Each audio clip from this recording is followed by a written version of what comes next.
Hi, welcome to HSEM 412, Preparedness and Planning. My name is David King and I'll be instructing the course.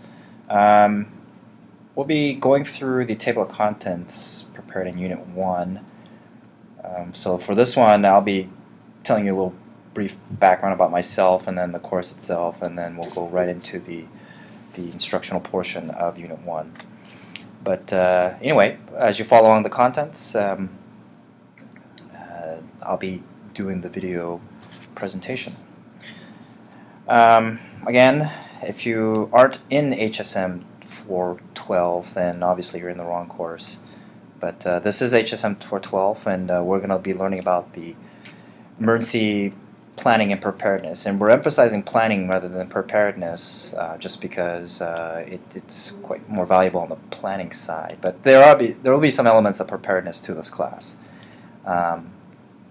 But more importantly, this class is geared on the planning process. We're trying to focus on how to plan for emergency management and homeland security rather than the product itself. Although you will have a chance to do products, it's more geared towards planning.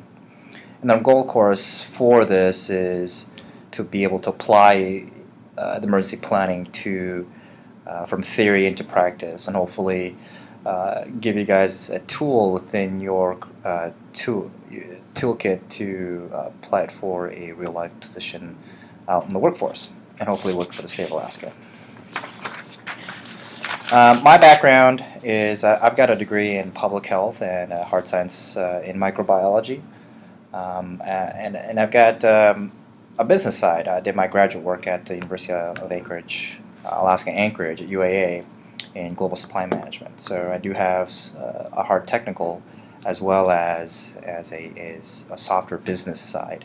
Right now I'm the planning program manager for the state of Alaska in planning for emergency management and homeland security. And I also serve as the incident commander, or deputy incident commander for the state of Alaska. I've been in numerous disasters from 2009 floods, which was a statewide disaster, to smaller disasters, things like H1N1, terrorism type of disasters, or pre-disasters, such as the International Whaling Commission. So I've been lucky enough to be in this position for 6 or 7 years and experienced a wide variety from smaller to larger type of disasters. I've also been in the operations field. I was a program manager for operations and well as preparedness. So I've got a pretty well-rounded emergency management background, homeland security background, just through positions within the division. I'm also, for better or worse, I'm on some additional task forces and commissions statewide, nationally, as well as participates in some of the regional and local task forces. So what you're getting from me is the real life experiences in the application of theory, and not some sort of academic book answers. And that's just a little bit background of myself. The course itself is divided into 14 units. Basically you've got a direct correlation from a week to 1 unit, and we'll go looking at broken down to 4 types of sections or quarters, or however you want to call it. But each unit is basically 1 week. We'll be blending actual documents that we at the state and the federal government, and as well as local governments, use, applying some of the book knowledge that you'll be reading, and basically trying to transition from theory to practice, as I stated before. And in the end, we'll be looking at trying to apply some of the theories that you've learned into an actual deliverable. Of course, because this is a class based solely on delivering via the internet, we'll be using UAF's Blackboard as a method of delivery, which is the first time for me. But again, I'm not a stranger to technology. Although I'm not technologically savvy, I do know how to use technology. And I encourage you to look at the syllabus, examine it, and go ahead and give me a call or or better yet, send me an email first if you have any questions. So here's some expectations going in.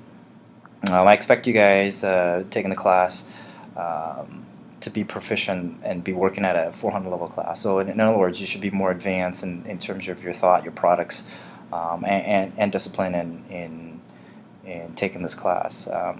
I do expect a certain level of knowledge fundamentals in emergency management, homeland security. Obviously, taking the 300 class is a prerequisite for this class. So we're hitting the ground a little, not running, but more of a walk. I keep current on your course materials.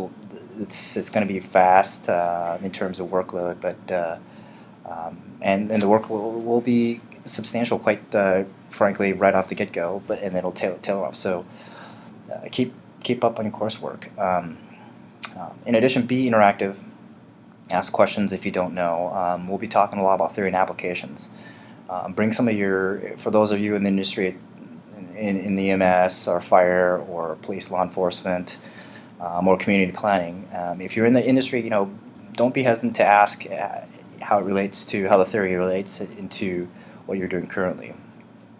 And of course, you're only going to get what you put into it. So obviously, if you don't put in that much, the grade's going to be reflective of that, and as a result, you're not going to get much out of it. But the more you put into it, the more you're going to get out of it. So it is an investment, and particularly as a practitioner in the field, and if you do want to field in emergency management, homeland security, it's always a good reflection to put in a lot of effort into, especially on the academic side.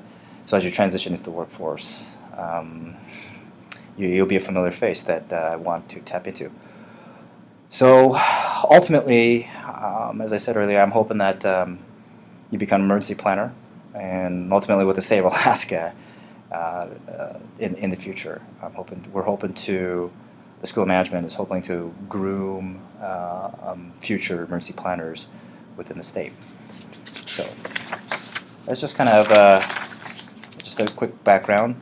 Looking at the grading policies and procedures, you'll have 2 quizzes, a midterm, a final, and a group project. Plus you'll be participating in discussions in all 14 units. So there is a level of work that's pretty substantial in terms of effort, but not overcomable.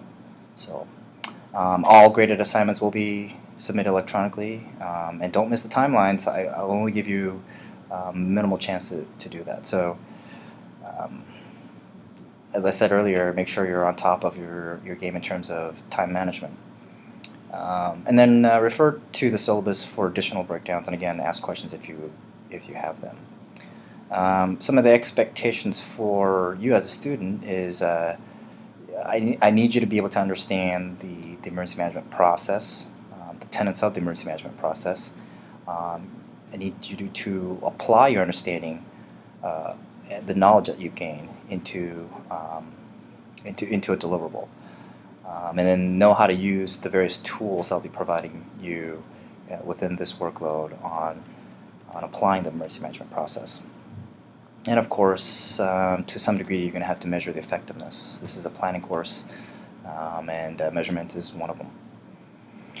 So with that, that's the nickel and dime show of the introduction to HSEM 412 for the fall of 2011. Good luck, and we'll see you around. Thank you.